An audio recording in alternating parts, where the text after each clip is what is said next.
E hoje em dia, acho que ainda mais com GenAI e com ferramentas no-code, eu acho que qualquer empreendedor que está ouvindo consegue fazer testes ainda mais rápidos, né, do que naquela época. E aqui, nessa nova sessão do podcast, eu vou fazer algumas perguntas aleatórias que eu peguei no seu research. Então, isso vai envolver sua vida profissional, sua vida como líder, coisas sobre a People. Então, eu acho que o primeiro ponto que eu queria tocar é... Você fez um post no LinkedIn, e eu fui bem stalker, tá? Você fez um post no LinkedIn que você fala que em 2024, você se reconectou com a empresa. E toda a jornada de todo founder passa por oscilações. E passado esse processo e se reconectando, eu queria que você compartilhasse o que você aprendeu sobre lidar com essas oscilações que acontecem sempre. Tem uma coisa pra mim que hoje eu falo muito até em terapia disso, assim. Ser um empreendedor, ser um founder é muito difícil porque já é solitário, já é uma jornada de altos e baixos quando a gente olha da porta pra dentro. Mas tem uma outra parte que eu vejo pouca gente falando e eu acho legal trazer aqui pro episódio, que é ser um founder, quando você vai para um track de VC, eu falo que é um sentimento de rede social on steroids. Que isso quer dizer, né? Você está o tempo inteiro se comparando com outras pessoas, está o tempo inteiro meio que pensando, eu sou um inútil, tem um monte de gente muito mais inteligente que eu, tem um monte de gente indo muito melhor do que eu. E esse é um processo muito duro. Principalmente se você não você não tá naquele track que, tipo assim, a sua empresa foi do 1 aos 100 milhões de ARR em 3 meses. E esse, pra mim, foi um processo muito duro, assim, quando o mercado virou, que a gente teve que tomar muita decisão difícil na People, que eu não me arrependo, que foram importantes. Mas em alguns momentos eu duvidei, assim, falando de um lugar muito profundo e muito vulnerável, do sucesso da empresa. E aí eu fiquei um pouco naquele lugar ali da pessoa que ficava o tempo inteiro pensando, cara, mas será que tudo tem que acontecer comigo? Será que todos os problemas têm que acontecer comigo? O problema de pessoa, o problema de sei lá o quê, o problema de sei lá o quê. Tipo, e o dinheiro, e acabou, sabe assim? Então teve muita coisa que foi muito dura, assim, de uma perspectiva pessoal. Que em algum momento você se pega pensando assim, será que eu deveria estar fazendo isso? E eu também não quero parecer que eu sou aquela pessoa do tipo assim, vamos grit o tempo todo, porque eu acho que uma hora você tem que ter quits também como founder. Acho que uma hora você tem que falar, cara, isso aqui realmente não é pra mim, ou essa empresa não tá dando certo e tal. Mas perseverar foi muito importante pra ver as consequências de fato de todas as ações difíceis que a gente tomou.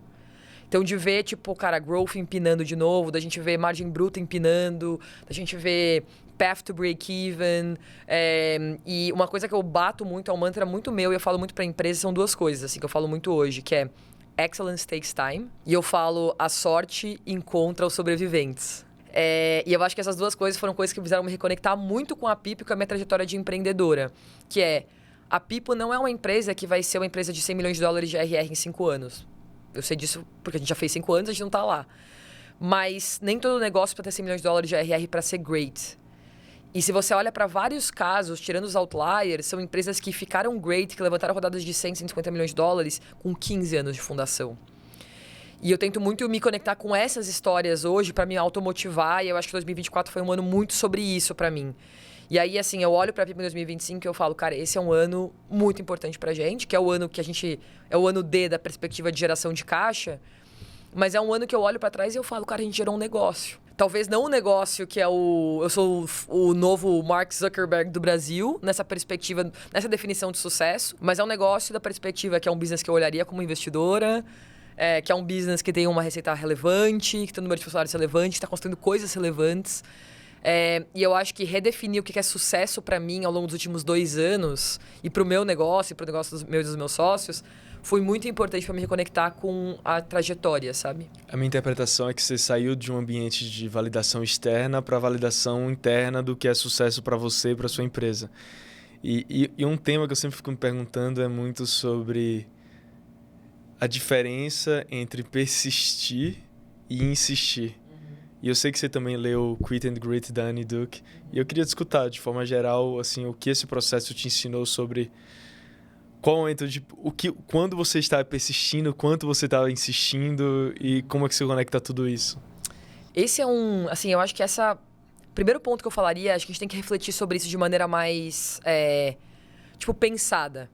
Porque eu sinto que tudo que a gente ouve, assim, insiste, persiste, insiste. Como se esse fosse o único lugar que a gente poderia ir e a gente pensa pouco, assim, que a gente deveria estar deixando de fazer. E não só de coisas, então, tipo assim, acho que a nível de prioridade... um bom planejamento estratégico é sobre o que você não quer fazer. Tipo, essas frases estão meio batidas. Mas e sobre, tipo, a empresa que você não deveria ter, sabe? Que deveria devolver o dinheiro para os investidores ou deveria deixar de ter. Acho que essas são as desistências mais difíceis que a gente fala pouco, assim.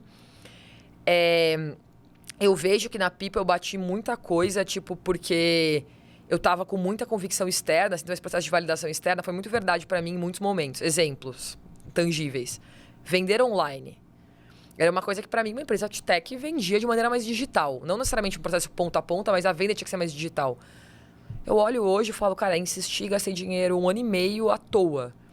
No sentido que, tipo, era melhor eu ter pensado, cara, o que são as coisas que não vão mudar no meu negócio? No meu negócio de corretora não vai mudar o fato que as pessoas querem falar com uma pessoa que é um especialista. E aí uma coisa que ressoou muito para mim, me ajudou muito a pensar, é até uma coisa que o Sam Altman fala, que é tenha claro quais são as leis da física do seu negócio. E hoje eu tenho um documento lá na Pipa que eu falo as leis da física da Pipa, as 7 coisas que não vão mudar.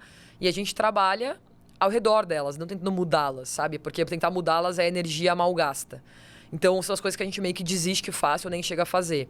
Mas foram coisas que ao longo da minha trajetória eu insisti muito, gastei muita energia, muito dinheiro em coisas que eu não deveria ter feito. Mas, ao mesmo tempo, empreender, por mais que seja batido, cara, it's fucking hard, assim. É difícil vender, é difícil ganhar. E se você não persiste, você nem sabe quais são as consequências. Eu acho que o que é importante, uma coisa que mudou muito pra mim.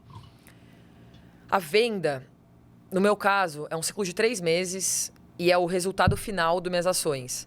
Quais são os meus early indicators? Quais são minhas métricas input na linguagem da Amazon? Quais são as minhas métricas alavanca na linguagem dos, sei lá, outros livros? E como eu meio que estou traqueando essas coisas para entender se daqui a 4 meses fez sentido ou não insistir e persistir. Então, essa é uma coisa que eu tenho ficado cada vez mais obcecada por. Tipo, quais são os early indicators? Quais são as coisas que eu tenho que meio que validar muito cedo para não insistir tanto tempo assim? Acho que isso encurta um pouco esses ciclos, assim.